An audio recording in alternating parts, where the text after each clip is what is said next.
we've got about 15 minutes of time. Sounds great. All right. Whatever you need. And I'm going to video this. That's cool with my English. Can I just close the door? Maybe. Well, what fun for me to get to be here. Now, I've gotten to do our shift in the US and in Australia and in Sweden and in all over the place. So I've got a sense of them, and this just seems like people are absolutely ready to go, is what it feels like to me.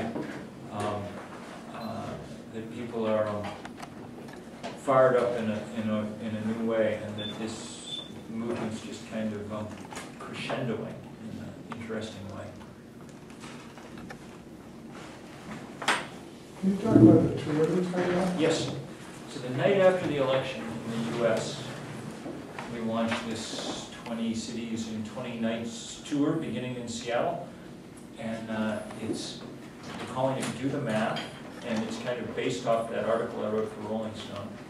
But it's going to be sort of multimedia, lots of speakers, musicians, and in each town we're trying to go to places, we're sort of hitting the obvious cities, but when we're there, we're trying to make sure that there are a bunch of students from every campus in the neighborhood that makes it a big part of the audience.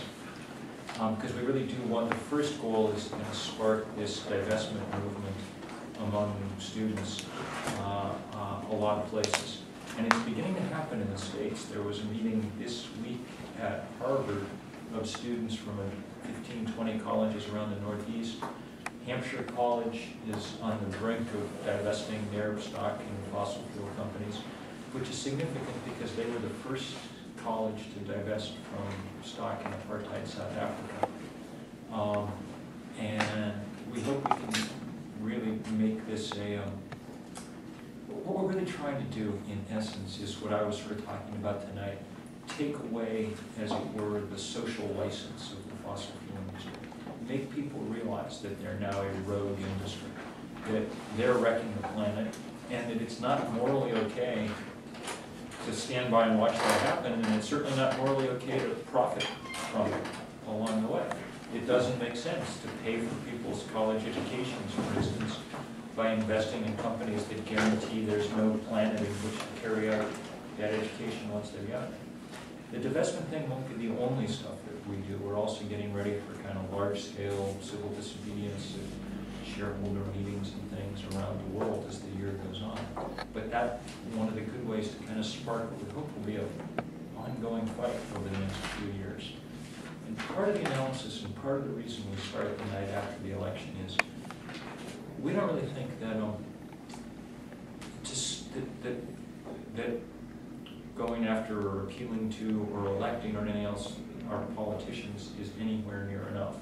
That's what we've been doing for 20 years. We've explained to them over and over again what the problem is. They're in no real doubt about the situation. The government scientists, are the people like Jim Hansen at NASA are the leading voices on this. Nothing's happening in our governments, and it's because they're pretty much owned by the fossil fuel industry. They're in the United States, the biggest players in this year's election, in every year's election. And I'm a stranger, so I can't really comment on Canada, but from a distance, this country, which, as I said, I have my own personal reasons for loving and admiring a great deal, is beginning to look a little more like a petrostate than one would really want to see from a distance. The truly shocking decision this year to gut the carefully built up arrangements around environmental review and scientific study of projects, that takes decades to build up that structure and those scientists and that regulatory, and just to gut it all because it was getting in the way of getting in the way of the tar sands, that's not a good sign. You mentioned musicians and artists on the tour. Are you encouraging them? Is there an avenue for them to join in? Well, we're going to have each stop along the way. We've got already, I think by now there's a sort of good band or musician or something pretty much everywhere along the way. One of the things I've really felt over the years and I've written about is that the environmental movement made a mistake by being so unbelievably left-brained. It's like, we're really good at just like appealing to the part that likes bar graphs and pie charts and things, which is important. I mean, we started an organization called 350.org. We're about as, in one sense, as left brain as it's possible to be. On the other hand, we've always worked to put art and music deep into our work because we do think that that's, we need to move, that those things help people move too.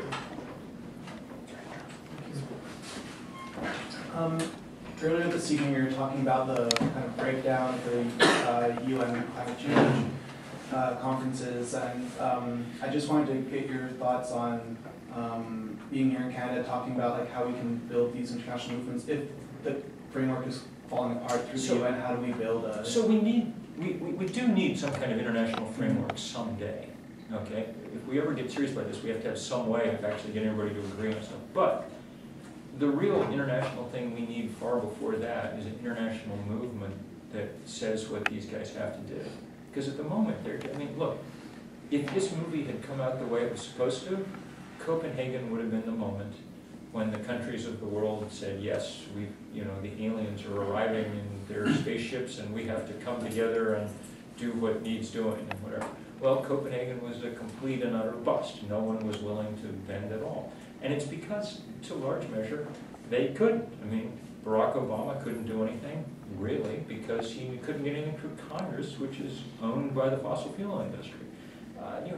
The fossil fuel industry is dominant in Beijing. It's dominant in Canada. It's not quite as dominant in Europe, especially, there's a few places that have really tried. The most important non-Scandinavian country that's really tried is Germany. And it was very powerful this summer to see that there were days when Germany generated more than half the power it used from solar panels within its borders. That's remarkable. Munich is north of Montreal. It's a sign, a perfect sign that what we're lacking is not technology, it's political will. But political will can't be generated just by going off to these endless COPs, and I remember my friend Elizabeth May, we were at one of these conference of the parties I think in Poland, maybe 2 years before Copenhagen. I don't know, it was not, which was grim and rainy and cold, and it's just, and we hadn't seen each other for a while, and she came up and said, "Oh, these are so much fun. It's just like a family reunion aboard the Titanic," she said, and that's exactly right.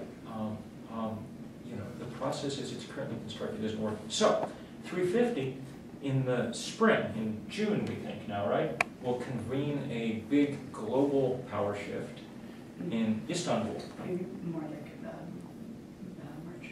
No, the last I heard was in June. Although the date is a little uneven.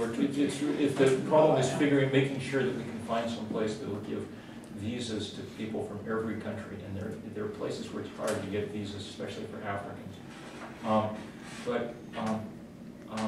We're going to have, and in essence, it's going to be an almost parallel process. It's going to be young people saying, we're not actually that interested in what you find politically possible at the moment. We're going to explain what's necessary. And, because here's in the end, the ultimate problem here, yes, the political realities are very difficult, and yes, it would be much easier to go slowly and gradually and cheaply and make these transformations and all that. But in the end, if you think about it, the debate is not between the NDP and the conservatives. It's not between Democrats and Republicans. It's not between industry and environmentalists. It's between human beings and physics, And that's an extremely tough debate to prevail in. Physics is a notoriously poor negotiator, just like, here's what we do, and so we have to, we have to meet this. There's not a kind of option, we have to meet this, what the science demands, and at the moment we're not coming anywhere close, which is why the Arctic melted. I don't know,